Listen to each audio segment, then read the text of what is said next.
பாமக நிறுவனர் ராமதாஸ் ஜாமீன் மனு மீதான விசாரணையை வெள்ளிக்கிழமை அன்று ஒத்திவைத்து விழுப்புரம் குற்றவியல் நீதிமன்றம் உத்தரவிட்டுள்ளது. கடந்த 30ஆம் தேதி விழுப்புரத்தில் தடையை மீறி ஆர்ப்பாட்டம் நடத்திய பாமக நிறுவனர் ராமதாஸ் கைது செய்யப்பட்டு திருச்சி சிறையில் அடைக்கப்பட்டுள்ளார்.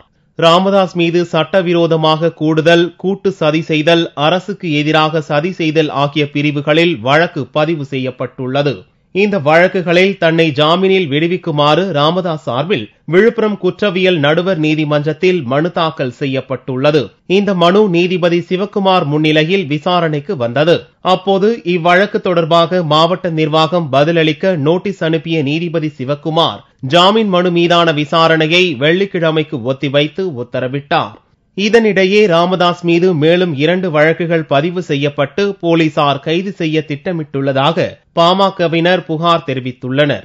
எங்கள் மருத்துவரையா அவர்களை மேலும் 2 வழக்கில் கைது செய்ய காவல்துறையினர் சதித்திட்டம் தீட்டியுள்ளனர்.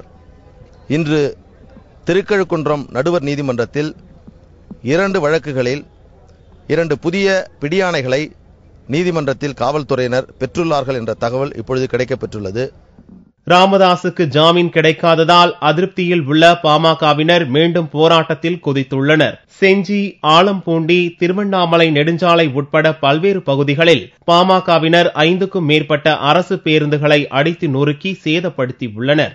ராமதாஸ் சிறையில் அடைக்கப்பட்டது முதல் வன்முறையில் ஈடுபட்டதாக பாமகவினர் 3000 பேர் வரை கைது செய்யப்பட்டிருப்பதாக தகவல்கள் தெரிவிக்கின்றன.